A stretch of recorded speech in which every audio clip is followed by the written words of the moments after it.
신구약 성경, 하나님 감동으로 사람들에 의해서 기록된 게 성경입니다. 디모데후서 3장 16절에 보니까 모든 성경은 하나님의 감동으로 되었다. 사람들에 의해서 기록된 책이지만 그것은 사람의 독자적인 창작에 의해서 만들어진 것이 성경이 아니다. 소설도 아니고 수필도 아니고 신화도 아니고 전설도 아니다. 하나님 감동에 의해서 기록된 것이 성경이다. 뭐 우리가 잘 아는 거죠. 구약이 39권, 신약이 27권입니다. 그래 66권입니다. 몇 명이 썼을까요? 66권 성경을. 저자가 세 번 일 있나요? 40여 명입니다. 저자가 많죠. 적은 숫자가 아닙니다. 몇 년 걸렸을까요?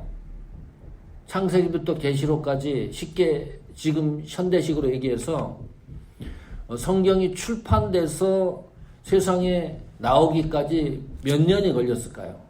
1600년 걸렸습니다. 세계 신기록입니다. 1600년 걸려갖고 나온 책을 본 일이 있습니까?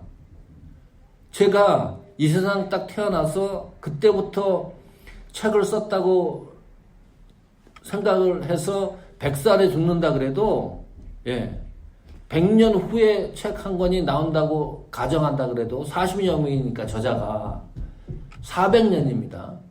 그렇죠. 근데 1600년이에요. 성경이. 거기에 신구약 중간사 400년을 뺀다 그래도 1200년에 걸쳐서 기록된 게 성경입니다. 그런데 통일성이 있어요. 내용이 똑같아요. 저자가 40인데 하나님이 저자를 감동하지 않으면 절대 이런 성경의 내용이 통일성과 목적, 지향점이 동일하게 나올 수가 없습니다. 그렇잖아요. 저도 글 쓰는 사람인데 글 쓰는 사람들의 특이한 특징이 있습니다. 자존심도 있고 고집도 있고 문체도 있습니다. 신구약 성경이 하나로 엮어졌다는 것은 정말 놀라운 일이죠. 이게 1600년 동안 걸려가지고 작품이 만들어졌으니까요. 각자 40여 명의 저자에 의해서. 그냥 책으로만 생각을 해도 이거 한번 읽어봐야 돼요, 성경은. 우리는 하나님의 말씀으로 믿고 성경을 읽지만 골동품처럼 희한한 책입니다, 이 성경이. 어떻게 1, 2년도 아니고 1600년 동안의 그 기간이 지난 다음에 성경이 공개돼서 출판이 되는 이런 경우가 세상에 어디 있습니까? 이런 책이. 게르미존 갔더니 옛날에 그 필사해가지고 16세기, 15세기, 17세기 거기 인쇄술이 발달 안 됐을 때 그거 보니까 와, 그것도 놀랄 일인데. 그런데 더 놀라운 거는 성경 66권 중에요. 하나님이 직접 쓰신 글이 있습니다. 사람을 감동시켜서 사람들의 저자가 성경을 기록한 게 아니고 하나님이 그냥 직접 친필로 쓴 글이 있습니다. 하나님이 친필로 썼다는 거는요, 지금 시대에 친필로 쓰는 거 보기 어려워. 우리가 크리스마스 카드나 이런 거, 뭐 카톡이나 이런 메시지를 보내잖아요, 보통. 친필로 이거 지금은요, 이거는 희귀본입니다. 근데 성경에도 보니까요, 하나님이 친필로 쓴 게 있어요. 친필로 썼는데, 종이에다 쓴 게 아니고 돌판에다 썼습니다.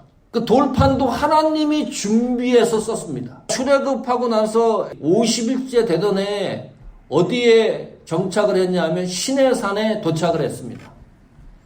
하나님이 어느 날 모세와 대면을 했어요. 한 3시간 걸린다 그래요.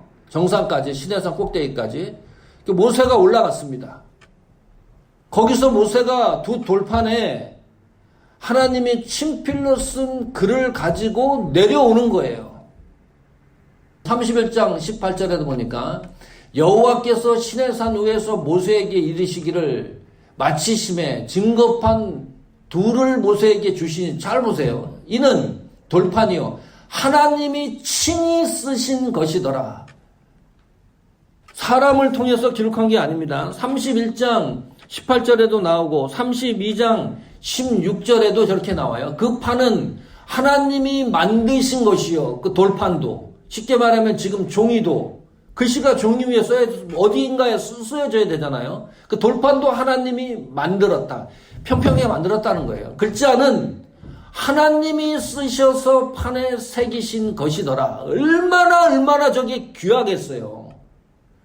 사람이 쓴 것도 아니고 하나님이 직접 돌판에 쓰셨으니까 저 돌판에 새긴 저 내용이 얼마나 귀하고 소중하고 위대한 것이겠습니까?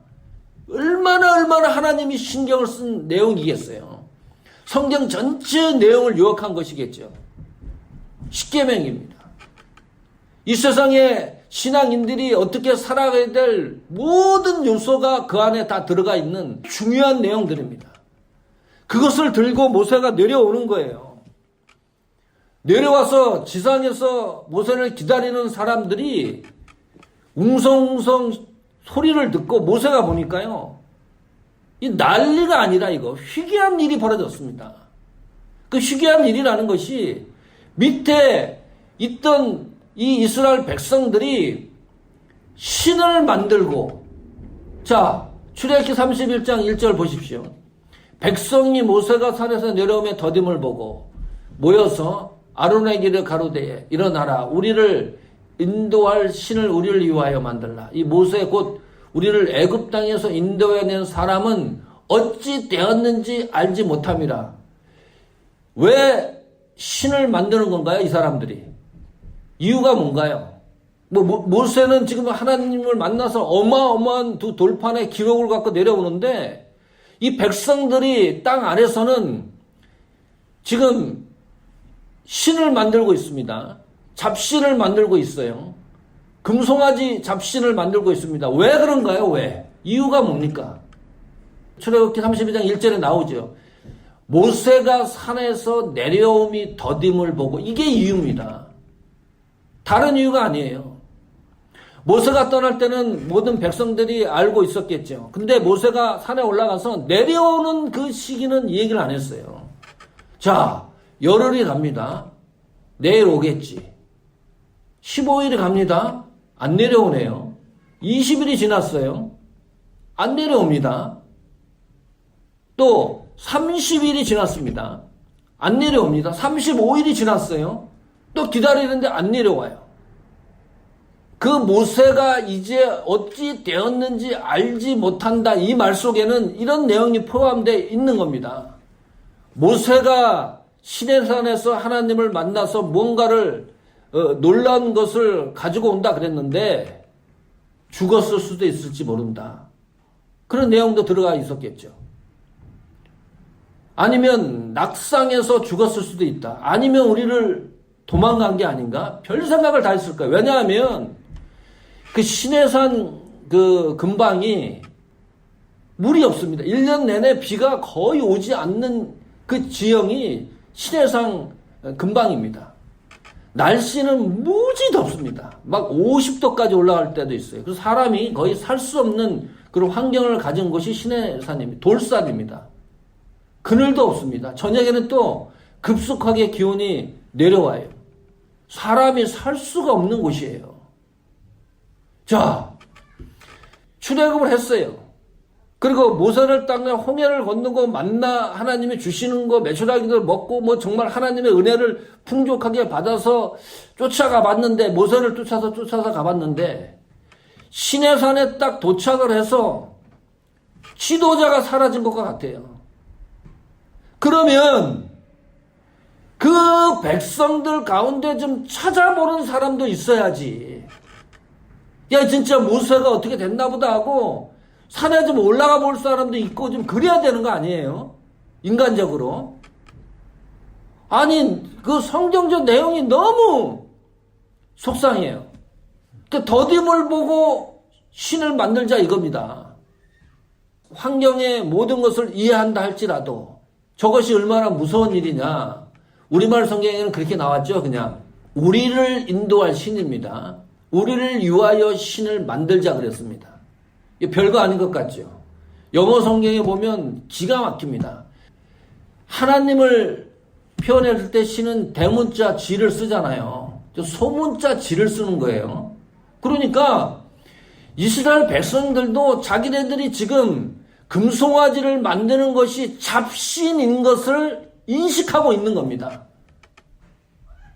자기들이 만들어 놓고 이거는 절대 하나님이 될 수 없다는 것을 알고 있는 거예요.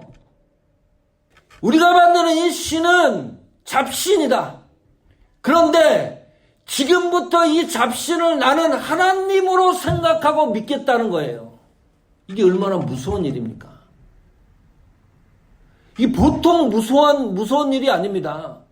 그냥 실수를 했다 그러면 하나님 마음이 도대체 어땠을까? 아니, 금송아지를 만들어 놓고 이걸 하나님이다 라고 생각을 했으면 그래도 덜한데 이건 가짜라는 겁니다. 잡신입니다. 하나님과 다른 신이라는 거예요. 그런데 나는 이 신을 하나님으로 믿겠다는 뜻입니다. 이런 배짱이 세상에 어디 있어요? 무서운 거예요. 아찔한 겁니다. 오늘 이 말씀을 통해서 살펴봐야 될 중요한 포인트입니다. 내 생각대로 믿지는 않는지, 하나님을 내 뜻대로 믿지는 않는지, 내 상황과 이런 것들을 얼버무려 가지고 그 하나님을 그 상황 속으로 끌어들여 가지고 믿지는 않는지. 이건 배신한 정도가 아니라요, 기가 막힐 노릇이에요. 그렇잖아요. 잡신을 놓고 이건 하나님으로 나는 믿겠다는 건데 이런 못되고 배짱 있는 이스라엘 백성이, 못된 백성이 어디 있습니까? 출애굽해서 모세를 쫓아갔습니다. 시내산에서 모세는 사라졌습니다. 이스라엘 백성이 모세를 따라서 움직였다는 이 말은 어떤 의미가 숨어 있냐면 하나님의 그 능력과 은혜를 따라서 시내산까지 이스라엘 백성이 따라왔다는 증거입니다. 그 말이잖아요.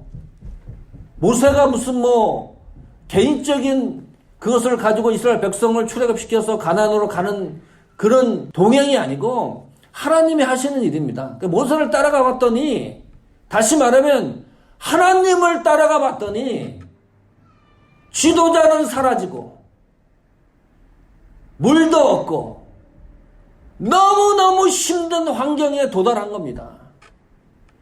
하나님을 믿고 따라가 봤는데 모든 사방이 막혀 있는 것 같아요. 잘된 게 없어요. 여기서 시내산. 그러니까 이 백성들이 이제는 큰일 난 겁니다. 초조해진 건 초조하고 문제가 이걸 어떻게 해결을 해야 되느냐, 그거죠. 너무 힘들고 지치는 거예요. 예수를 쫓아갔는데 이게 지금 해결되는 모든 것이 아니라 더 힘들어진 상황을 마다한 거예요. 문제는 해결책입니다. 그럴 때 여러분 어떻게 할게요? 어떻게 하셔야 돼요? 도대체 어떻게 해야 됩니까? 올 한 해, 또 지난 한 해 마찬가지입니다. 우리가 살아가면서 신앙생활을 포기하지 않고 지금 뭔가가 이게 좀 풀어지고 헤쳐지고 계획한 것들이 다 이루어지고 성취되면 좋은데 그러지 못하고 시내산 지경에서 멈추었을 그런 순간을 만났을 때 어떻게 해야 됩니까? 우리가 모든 것이 해결되는 것이 아닌데 어떻게 해야 돼요? 방법이 없습니다. 출애굽기 32장 1절 같은 그런 상황은 우리가 해야 될 방법이 없다는 뜻입니다. 방법이 없어요. 아무 방법이 없어요. 문제가 해결될 수 있는 어떤 해결책이 나에게 아무것도 없다는 뜻입니다. 그랬을 때 지금까지 우리를 인도했던 하나님을 대체할 또 다른 신을 만들려고 합니까? 교회가 시대적으로 봐서 교회가 이 시대에 많은 영향력을 미치지 않는다 할지라도 교회를 대체할 무엇을 하나님이 주신 일이 없습니다. 그렇잖아요. 방법이 없을 때, 어떠한 인간의 노력과 힘으로도 할 수 없는 방법이 없을 때 우리가 방법을 찾는 것은 백발백중 잘못된 방법입니다. 잘 생각해 보시면 우리가 지치고 힘들 때요, 타방이 막혔을 때 내가 방법을 찾잖아요. 근데 그 방법은 거의 그렇습니다. 잘못된 방법, 방향을 찾아 나갑니다. 힘들겠지만 오늘 말씀이 저희에게 강력하게 도전하는 것은 힘들겠지만 주는 우리와 동행하옵소서. 하나님은 우리와 동행하옵소서. 다시 한번 기운을 얻는 겁니다. 하나님과 동행하는 이 길밖에 없습니다. 우리가 막혀있을 때는요, 예수 믿는 사람이 교회가 힘들고 지칠 때 그 방법을 해결하는 방법은 그래도 교회 안에서, 그래도 하나님 안에서, 그래도 믿음 안에서 그 문제가 해결되어져야 된다는 것이 오늘 말씀의 핵심입니다. 다른 데서 제발 방법 찾지 마라. 힘들면 그래도 다시 한번 우리가 이런 고백하는 거잖아요. 그래도 하나님 우리와 동행해 주십시오. 간절함입니다.